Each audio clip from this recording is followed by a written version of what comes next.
नमस्कार साथियों, एक बार फिर आप सभी का स्वागत है एंटरटेनमेंट शो पर, जहां आज हम एक बार फिर लेकर आए हैं शिक्षा जगत के प्रमुख समाचार। आज तारीख है 12 सितंबर 2020, दिन है शनिवार। तो आज की जो हमारी हेडलाइंस हैं उस पर एक बार हम चर्चा कर लेते हैं।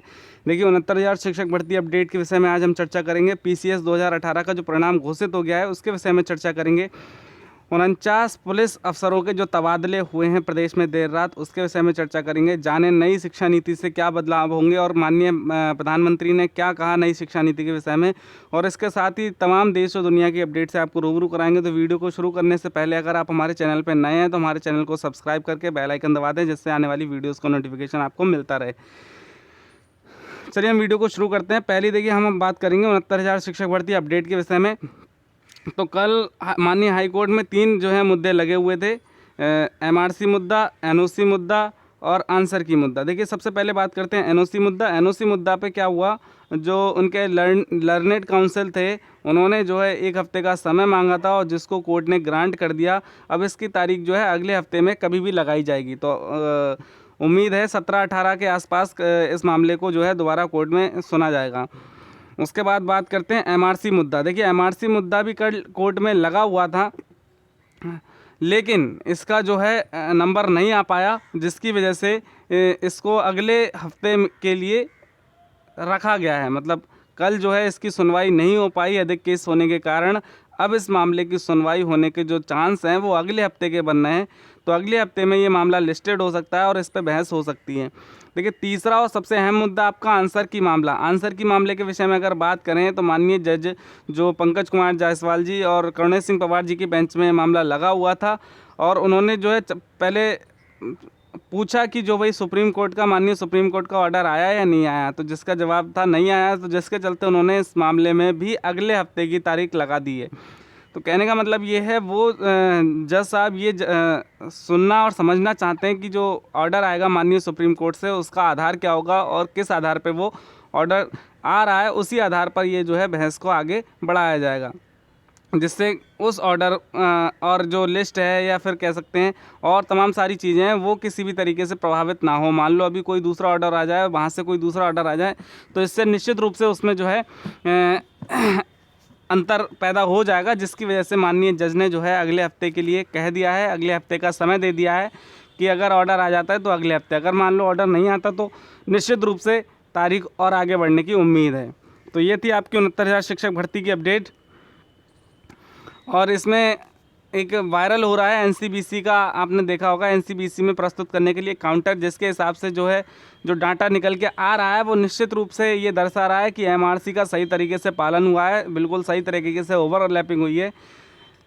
और जो भी बच्चे एनसीबीसी या माननीय कोर्ट की शरण में गए हैं एमआरसी मुद्दे को लेकर, तो निश्चित रूप से वो जो लिस्ट देखकर संतुष्ट हो जाएंगे और अपनी जो याचिका है या अपनी जो मांग है उसको विड्रॉ करेंगे। निश्चित रूप से ऐसा प्रतीत होता है उस लिस्ट को देखकर, उस सूची को देखकर, जिसमें हर जिले की कैटेगरी वाइज अभ्यर्थियों का डाटा दिया गया है कि किस कैटेगरी में कितने अभ्यर्थियों का चयन किया गया है और कुल में किस वर्ग के कितने अभ्यर्थियों को चयनित किया गया है।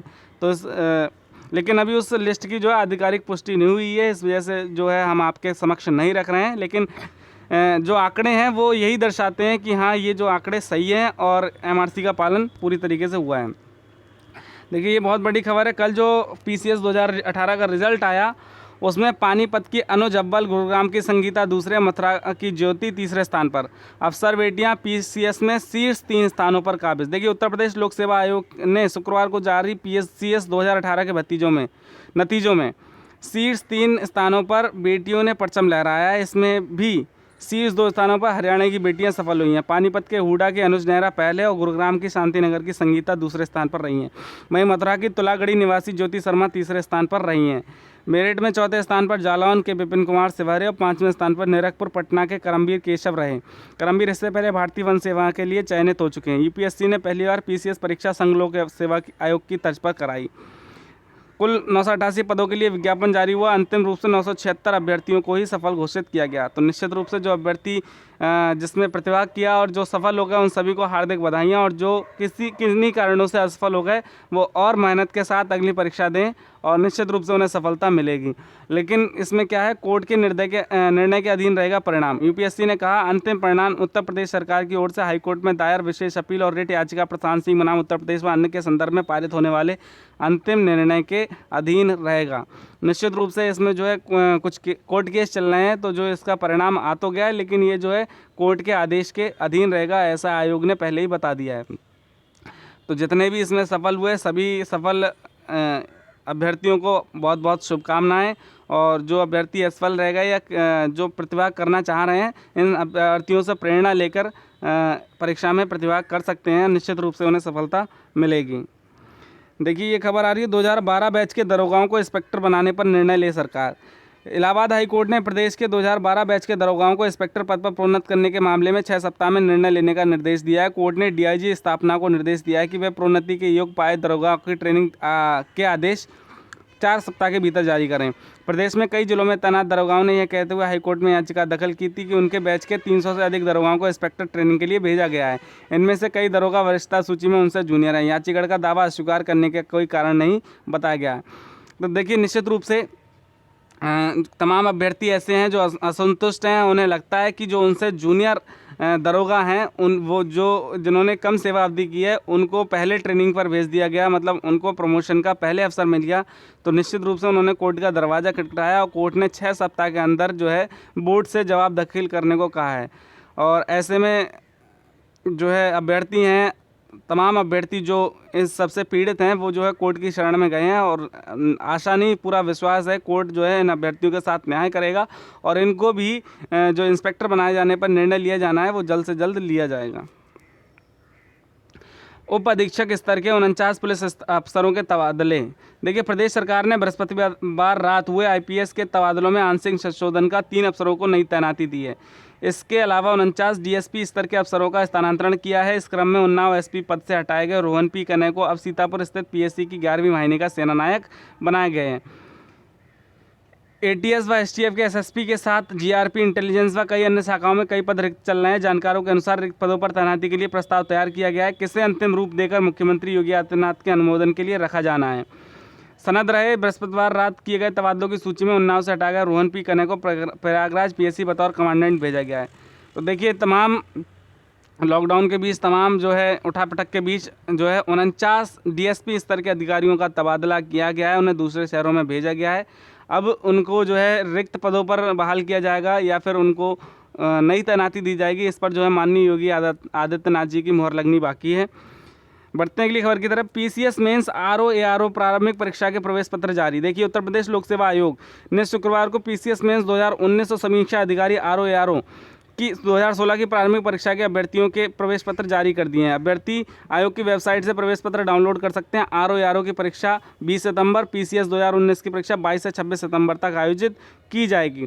तो निश्चित रूप से जो यूपी पीसीएस है, लोक सेवा आयोग है, अपनी रफ्तार पकड़ लिए उसने, और जो परीक्षाएं काफ़ी लंबे समय से रुकी हुई थी या किसी लॉकडाउन या कोरोना की वजह से नहीं हो पा रही थी, अब आयोग उनको कराने के लिए कमर कस ली है। तो अभ्यर्थियों को भी इसके लिए तैयार हो जाना चाहिए, पूरी सावधानी और पूरी सतर्कता के साथ परीक्षा में शामिल होने अवश्य जाएँ।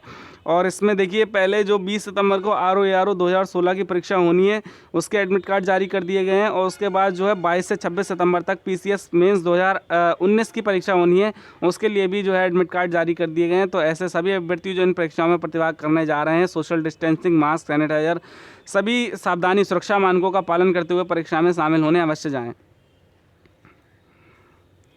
अगली खबर देखिए, शिक्षा नीति देश को नई दिशा देगी। प्रधानमंत्री नरेंद्र मोदी ने शुक्रवार को कहा कि नई राष्ट्रीय शिक्षा नीति नए भारत को नई दिशा देगा। उन्होंने कहा शिक्षकों में नई नीति के क्रियान्वयन को लेकर उत्साह है तथा एक सप्ताह में 15 लाख से ज़्यादा सुझाव सरकार को मिले हैं। प्रधानमंत्री ने राष्ट्रीय शिक्षा नीति 2020 के तहत 21वीं सदी में स्कूली शिक्षा पर एक सम्मेलन को संबोधित करते हुए यह बात कही। मोदी ने अपने संबोधन में कहा कि नई शिक्षा नीति से नए युग के निर्माण के बीज पड़ रहे हैं और यह 21वीं सदी के भारत को नई दिशा प्रदान करेगी। निश्चित रूप से देखिए, हम पहले भी बता चुके हैं, जो नई शिक्षा नीति है अगर उसका समुचित उचित ढंग से क्रियान्वयन कर दिया जाए तो निश्चित रूप से भारत जो है एक ऐसे पथ पर अग्रसर हो जाएगा, उन्नति के पथ पर अग्रसर हो जाएगा, निश्चित रूप से इसमें कोई दो राय नहीं है। और एनईपी में बच्चों पर ध्यान केंद्रित किया गया। देखिए एनईपी में विशेष ध्यान दिया गया है बाल केंद्रित शिक्षण मतलब चाइल्ड सेंटर्ड एजुकेशन पर। देश भर के शिक्षकों से सुझाव मांगे गए थे, केवल एक परीक्षा से मूल्यांकन ना हो। मोदी जी ने कहा है कि देखिए सभी का समय एक जैसा नहीं होता, हो सकता है किसी विशेष समय में कोई बच्चा अच्छा ना कर पाए तो उससे पूरे उसके जीवन की दिशा और दशा को तय किया जाए, ये सही नहीं है। किसी एक परीक्षा से उसका मूल्यांकन नहीं किया जाए, उसके तमाम मतलब पूरा रिकॉर्ड उठाकर देखा जाए, फिर उसका जो है मूल्यांकन की जाए। मार्कशीट को बताया सिर्फ पेपर शीट, प्रेशर शीट। प्रधानमंत्री ने कहा छात्रों के लिए मार्कशीट प्रेशर शीट और परिवारों के लिए प्रेस्टीज शीट बन गई है। राष्ट्रीय शिक्षा नीति का लक्ष्य इस दबाव को दूर करना है। राष्ट्रीय शिक्षा नीति के अमल और सभी जिम्मेदार लोगों तक इसे पहुंचाने के लिए शिक्षा पर्व का आयोजन किया जा रहा है। यह पर्व 8 से 25 सितंबर तक चलेगा। निश्चित रूप से जो नई शिक्षा नीति है उसका व्यापक प्रचार प्रसार करने के लिए एक शिक्षा पर्व 8 से 25 सितंबर तक चलाया जा रहा है, जिसमें जो है ये नई शिक्षा नीति के विषय में जानकारी शिक्षकों, अभिभावकों, छात्रों तक पहुंचाई जाएगी। इसके लिए समुचित प्रयास किए जाएंगे, समुचित प्रसार किया जाएगा। 2020 से नए पाठ्यक्रम से होगी पढ़ाई, नरेंद्र मोदी। राष्ट्रीय शिक्षा नीति पर अमल की तैयारियों के बीच मोदी जी ने साफ किया कि साल 2022 से छात्रों की पढ़ाई नई शिक्षा नीति के तहत तैयार हो रहे पाठ्यक्रम से ही होगी। शिक्षा व्यवस्था की मौजूदा समस्याओं का जिक्र करते हुए पीएम ने कहा कि एक बड़ी समस्या यह भी है कि हमारे देश में सीखने पर आधारित शिक्षा की जगह मार्क्स और मार्कशीट वाली शिक्षा व्यवस्था हावी है। तो निश्चित रूप से देखिए जो आप किसी भी छात्र का या किसी का भी उसके अंकों से मूल्यांकन नहीं कर सकते, तो उसी चीज़ पर मोदी जी ने बल देते हुए कहा है कि जो छात्रों को मार्क्स पर बल ना दिया जाए, बल्कि उनको व्यवहारिक ज्ञान जो उनको कहते हैं तार्किक ज्ञान, उसका विकास हो सके, ऐसी नई शिक्षा नीति में योजना बनाई गई है। अब ज़रूरत है इस नई शिक्षा नीति को प्रभावी ढंग से अमल में लाने की। देखिए ये खबर आ रही है एसएससी जेई परीक्षा 4633 सफल होगी प्रमाण पत्रों की जांच। देखिए कर्मचारी चयन आयोग ने junior engineer, civil, mechanical, electrical परीक्षा 2018 के पहले और दूसरे प्रश्न पत्र के कट ऑफ के आधार पर प्रमाण पत्रों की जांच के लिए सफल अभ्यर्थियों को बुलाया है। सफल अभ्यर्थियों में सिविल इंजीनियरिंग में 3800, इलेक्ट्रिकल मैकेनिकल में कुल 833 को प्रमाण पत्रों के सत्यापन के लिए बुलाया गया है। प्रमाण पत्रों का सत्यापन 28 सितंबर को होगा। प्रमाण पत्र सत्यापन के लिए प्रवेश पत्र वेबसाइट पर अपलोड कर दिया गया है। परीक्षा में सफल अभ्यर्थियों के अंक वेबसाइट पर 15 सितंबर पर जारी कर दिए जाएंगे।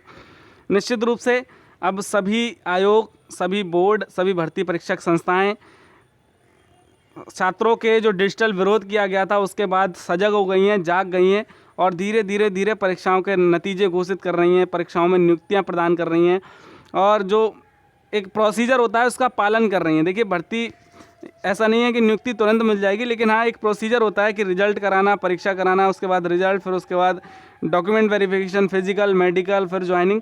तो ये सारी प्रक्रियाँ धीरे चलती रहें, इसके लिए जो अभ्यर्थियों ने एक मुहिम चलाई थी उसका सकारात्मक असर देखने को मिला है। अब एसएससी और तमाम जो बोर्ड हैं उन्होंने अपना जो है खाका कह सकते हैं तारीखें निश्चित कर दी हैं। उसी क्रम में आरआरबी एनटीपीसी ने भी अपनी जो है डेटें 15 दिसंबर से परीक्षा कराने की घोषित कर दी हैं। तो निश्चित रूप से अभ्यर्थियों की जो मुहिम थी काम आई और अब अभ्यर्थियों को अपना कर्म करना होगा, अपनी तैयारी में जुट जाएँ। तो दोस्तों ये थी आज की हमारी वीडियो। आशा करते हैं वीडियो आपको पसंद आएगी। अगर आपको हमारी वीडियो पसंद आए तो इसे लाइक करें, ज़्यादा से ज़्यादा शेयर करें, हमारे चैनल को सब्सक्राइब करें। Thank you for watching our video. Thank you very much.